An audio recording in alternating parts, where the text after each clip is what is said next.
அஸ்ஸலாமு அலைக்கும். ரமதான் ப்ரிப்பரேஷனில் நான் ரெண்டாவதாக செய்யக்கூடியது பஜ்ஜி மாவு மிக்சிங் தான். ரெடிமேட் பஜ்ஜி மாவெல்லாம் நான் வாங்க மாட்டேன். கடலை பருப்பு வாங்கிட்டு மிஷினில் கொடுத்து அரைச்சி எடுத்துக்குவேன். அல்லது கடலை மாவு ரெடிமேடாக கடையில் வாங்கிட்டு அதில் நான் பஜ்ஜி மாவு மிக்ஸ் பண்ணுவேன். நான் செய்யக்கூடிய பஜ்ஜி மாவில் 12 விதமான பஜ்ஜி நான் செய்வேன். அதில் இன்னைக்கு உங்ககிட்ட 7 விதமான பஜ்ஜி செஞ்சு காட்ட போகிறேன். அதுக்கான காய்கறிகள் எடுத்து வச்சிருக்கேன். ஸ்ரீ மீனாட்சி மார்க் பிராண்டு கடலை மாவு தான் நான் யூஸ் பண்ணுவேன். இந்த பிராண்ட் ரொம்ப நல்லா இருக்கும். 1 kg அளவு எடுத்திருக்கேன். 160 ரூபா இதோட ரேட்டு. இப்போ இந்த 1 kg கடலை மாவை நான் ஒரு பவுலில் எடுத்து கொட்டி வச்சுக்கிறேன்.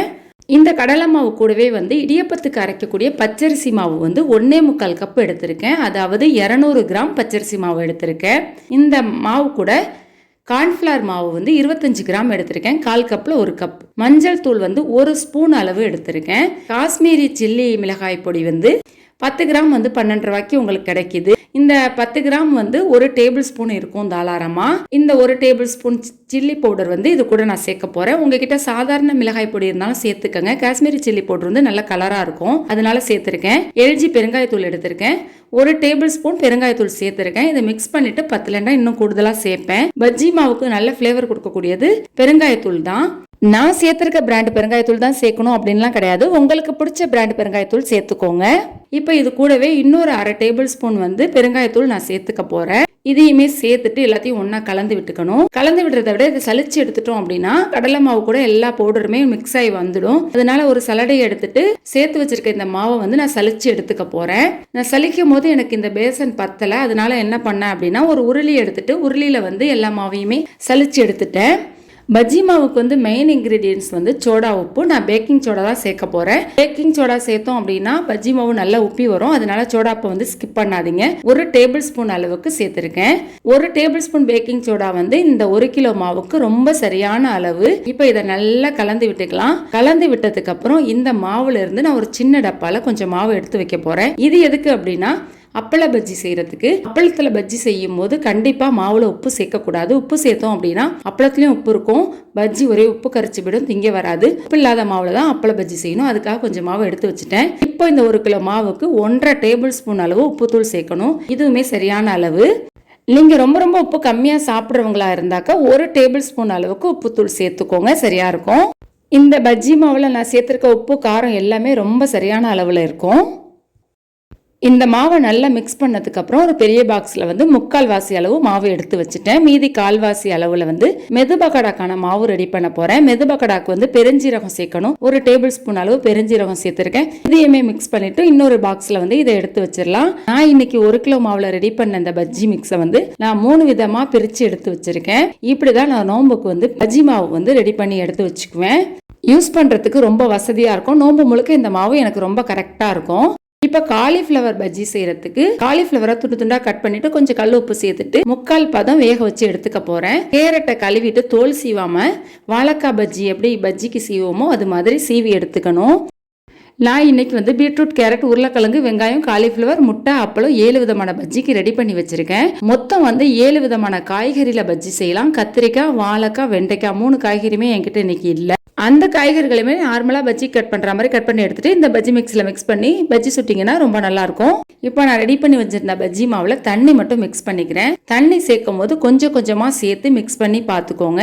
இடியப்ப மாவு சேர்த்துக்கிறதுனால கூடுதலா தண்ணி இழுக்கும். அதனால இந்த மாதிரி ஒரு விஸ்க் வச்சுட்டு கட்டி இல்லாம கொஞ்சம் கொஞ்சமா தண்ணி சேர்த்து பொறுமையா மிக்ஸ் பண்ணிக்கோங்க. நல்லா மிக்ஸ் பண்ணிட்டீங்க அப்படின்னா பஜ்ஜி மாவு சூப்பரா இருக்கும். எண்ணெயுமே இழுக்காது. கூடுதலா தண்ணி வச்சிட்டீங்கன்னா எண்ணெய் இழுக்கும். கம்மியா தண்ணி வச்சிட்டீங்கன்னா பஜ்ஜி அழுத்தமா இருக்கும். அதனால சரியான பதத்துல பஜ்ஜி மாவை கரைச்சி எடுத்துக்கோங்க. நான் கரைச்சிருக்க இந்த பதம் சரியான அளவு.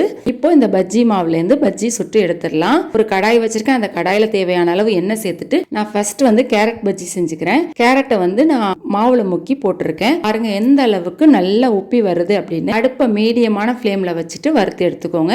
இதெல்லாம் கேரட் பஜ்ஜி ரெடி ஆயிடுச்சு. அடுத்ததா உருளைக்கிழங்கு பஜ்ஜி எடுத்துக்க போறேன்.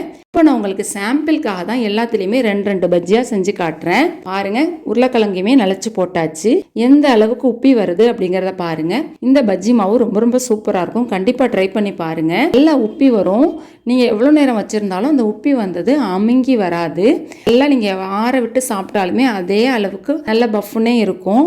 எண்ணெயுமே அதிகமா இழுக்காது. டேஸ்ட்டுமே ரொம்ப சூப்பரா இருக்கும். அடுத்து வெங்காய பஜ்ஜி. வெங்காயத்தை இந்த மாவுல முக்கி எண்ணெயில போட்டுடலாம். வெங்காய பஜ்ஜியுமே ரொம்ப சூப்பரா இருக்கும். நீங்கள் இந்த மாவு மட்டும் ரெடி பண்ணி வச்சிட்டிங்கன்னா 12 விதமான பஜ்ஜி செய்யலாம். நான் இன்னைக்கு உங்ககிட்ட 7 விதமான பஜ்ஜி செஞ்சு காட்டுறேன். 3 விதமான காய்கறி இல்லாததுனால அந்த பஜ்ஜியை நான் செஞ்சு காட்டலை. நார்மலாக எல்லா பஜ்ஜியும் செய்கிற மாதிரி அந்த காய்கறியும் கட் பண்ணிட்டு இந்த பஜ்ஜி மாவுல மிக்ஸ் பண்ணி சுட்டு எடுத்துக்கோங்க. அடுத்த 2 விதமான பஜ்ஜி என்ன அப்படின்னா மெது பக்கோடா. மெது பக்கோடா 2 வெரைட்டி செய்யலாம். சாஃப்டான பக்கோடாவும் நல்ல ஹார்டான பக்கோடாவும் 2 விதமா செய்யலாம். அடுத்து பிரெட் பஜ்ஜியும் செய்யலாம். பிரெட் பஜ்ஜி வீடியோவும் மெது பக்கோடா வீடியோவும் அடுத்தடுத்த வீடியோல இன்ஷா அல்லாஹ் நான் அப்லோட் பண்றேன். முட்டை பஜ்ஜியுமே சுட்டு எடுத்துக்கலாம். பாயில் பண்ண முட்டையை வந்து நான் 2ஆ கட் பண்ணி சேர்த்துருக்கேன். ஒரு முட்டையை முழுசா வந்து ஒரு பஜ்ஜியில சாப்பிடும் போது அதில் மசாலா அவ்வளோ கம்மியா இருக்கும். இப்படி 2ஆ அல்லது 4ஆ கட் பண்ணிட்டு நலச்சி போடும் போது பஜ்ஜி மாவு வந்து கூடுதலா கிடைக்கும். உங்களுக்கு சாப்பிட்றதுக்கு டேஸ்டா இருக்கும். அதனால கட் பண்ணி போட்டிருக்கேன். 4ஆ கூட கட் பண்ணி போட்டுக்கோங்க, நல்லா இருக்கும். இப்போ அல்ஹம்துலில்லாஹ் முட்டை பஜ்ஜியுமே ரெடி ஆகிடுச்சு. ஒரே மாவு தான், விதவிதமா பஜ்ஜி செஞ்சு சாப்பிடலாம். நான் 7 பஜ்ஜி 12 பஜ்ஜியுமே ஒரே நேரத்தில் செஞ்சு சாப்பிடுவேனா அப்படின்னா கிடையாது. ஒரு நாளைக்கு ஒரு விதமான பஜ்ஜி செஞ்சு சாப்பிடுவேன். அடுத்து காலிஃப்ளவர் பஜ்ஜி. காலிஃப்ளவருமே நம்ம 3/4 வாசி வேக வச்சுட்டு இந்த பஜ்ஜி மிக்ஸ் பண்றதுனால ரொம்ப சாஃப்டா இருக்கும். நீங்க அப்படியே பச்சையா வந்து காலிஃப்ளவரை சேர்த்து பஜ்ஜி சுடாதீங்க. அப்படி சுட்டிங்க அப்படின்னா உள்ள காலிஃப்ளவர் சில நேரத்தில் வேகாது, கடுகடுன்னு இருக்கும். இது மாதிரி 3/4 பதம் வேக வச்சுட்டு பஜ்ஜி மாவுல மிக்ஸ் பண்ணி சுட்டு எடுத்தீங்கன்னா இந்த காலிஃப்ளவர் பஜ்ஜி ரொம்ப சாஃப்டா ரொம்ப டேஸ்டா இருக்கும். இந்த மாதிரி நல்லா வறுப்பட்டதுக்கு அப்புறம் பிரிச்சு விடுங்க. ஒன்னோட ஒன்று ஒட்டிக்கும். நல்லா வறுப்பட்டதுக்கு அப்புறம் பிரிச்சு விட்டீங்கன்னா நல்லா பிரிஞ்சு சூப்பரா இருக்கும். அல்ஹம்துலில்லாஹ் காலிஃப்ளவர் பஜ்ஜியுமே ரொம்ப சூப்பரா ரெடியாகி வந்திருக்குது. அடுத்ததா பீட்ரூட் பஜ்ஜி. பீட்ரூட்ல வந்து பஜ்ஜிலாம் நார்மலா செய்ய மாட்டோம். நீங்க செஞ்சு பாருங்க, ரொம்ப சூப்பரா இருக்கும். நல்லா வெந்து போய் அதில் நீங்க சேர்த்திருக்கிறது பீட்ரூட்னே சொன்னதான் தெரியும், சொல்லாத பட்சத்துல தெரியாது. அந்த பீட்ரூட்டுடைய வாசனையுமே இதுல இருக்காது. ஏன்னா எண்ணெயில வறுத்து எடுக்கிறதுனால அந்த பீட்ரூட்டுடைய மனமும் போயிடும். பஜ்ஜி மாதிரியே நல்ல மனமா இருக்கும். சாப்பிட்றதுக்கு வித்தியாசம் தெரியாது, நல்ல டேஸ்டா இருக்கும். ஹெல்த்தியான ஒரு பஜ்ஜியாவும் ஆயிடும். அடுத்ததா அப்பள பஜ்ஜி. இது மாதிரி 4 துண்டா உடைச்சி எடுத்திருக்கேன். முழுசா போட்டோம் அப்படின்னா பெரிய பஜ்ஜியா இருக்கும். அதனால 4 துண்டா உடைச்சி எடுத்திருக்கேன். இது மாதிரி உடைச்சு போடும்போது பஜ்ஜியோட சேப்புமே பார்க்கறதுக்கு அழகா இருக்கும். கண்டிப்பா அப்பள பஜ்ஜி சுடும்போது மாவுல உப்பு சேர்த்துடாதீங்க. உப்பு சேர்த்து சுட்டிங்க அப்படின்னா சாப்பிடவே வராது. அந்த அளவுக்கு உப்பு கரிக்கும். ஏன்னா அப்பளத்துல உப்பு இருக்கும். பஜ்ஜி மாவுல உப்பு இல்லாம சுட்டு எடுத்தீங்கன்னா தான் அப்பள பஜ்ஜி நல்லா இருக்கும். உப்பு போட்டு சுட்டு எடுத்தீங்கன்னா சாப்பிடவே வராது. நான் உப்பு இல்லாத மாவை தனியா ஒரு பவுல்ல கரைச்சிட்டு தான் இந்த பஜ்ஜியுமே நான் சுட்டு எடுத்திருக்கேன். பஜ்ஜி மிக்ஸ் எல்லாம் வந்து நான் கடையில் வாங்க மாட்டேன். இது மாதிரி பிளைன் மாவு வாங்கிட்டு அதில் மிக்ஸ் பண்ணி தான் நான் பஜ்ஜி செய்வேன். 7 விதமான பஜ்ஜியுமே அல்ஹம்துலில்லாஹ் ரெடி பண்ணிட்டேன். பாருங்க எந்த அளவுக்கு சாஃப்டா இருக்குன்னு உங்ககிட்ட நான் பிரிச்சு காட்டுறேன் பாருங்க. எண்ணெயுமே இழுக்காது. அதே சமயம் நான் இத்தனை விதமான பஜ்ஜியும் சுட்டு முடிச்சதுக்கு அப்புறம் தான் லாஸ்டா இந்த வீடியோ எடுத்திருக்கேன். பஜ்ஜி எதுவுமே ஆறுனதுக்கு அப்புறம் அமுங்கி போல பாருங்க. எவ்வளோ நேரம் ஆனாலும் அதே மொறுமொறுப்போட அதே உப்பலோட சூப்பரா இருக்கும் பஜ்ஜி. பாருங்க இந்த காலிஃப்ளவர் பஜ்ஜியுமே எவ்வளோ சாஃப்டா வெந்து வந்திருக்குன்னு. அப்பள பஜ்ஜியுமே உங்கள்கிட்ட பிரிச்சு காட்டுறேன் பாருங்க.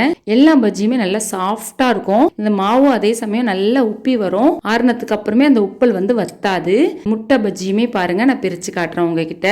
கடலை மாவு வந்து லூஸ்ல வாங்காதீங்க. ஏதாவது ஒரு பிராண்ட் கடலை மாவு வாங்கிக்கோங்க. அந்த மாதிரி மாவு தான் வந்து இந்த பஜ்ஜி மிக்ஸ்க்கு நல்லா இருக்கும். அப்படி இல்லைன்னா கடலை பருப்பு வாங்கிட்டு கழுவி காய வச்சுட்டு அதை மிஷின்ல கொடுத்து அரைச்சி எடுத்துக்கிட்டீங்கன்னா அதுவுமே ரொம்ப சூப்பரா இருக்கும். பேக்கர்ஸ் கம்பெனியில் கிடைக்கிற பேக்கிங் சோடா தான் இந்த பஜ்ஜி மாவுக்கு நான் மிக்ஸ் பண்ணியிருக்கேன். இந்த வீடியோ உங்களுக்கு பிடிச்சிருந்துச்சுன்னா லைக் பண்ணுங்க, கமெண்ட் பண்ணுங்க, ஷேர் பண்ணுங்க. இன்ஷா அல்லாஹ் மீண்டும் ஒரு வீடியோல உங்களை சந்திக்கிறேன். தேங்க்ஸ் ஃபார் வாட்சிங். அஸ்ஸலாமு அலைக்கும்.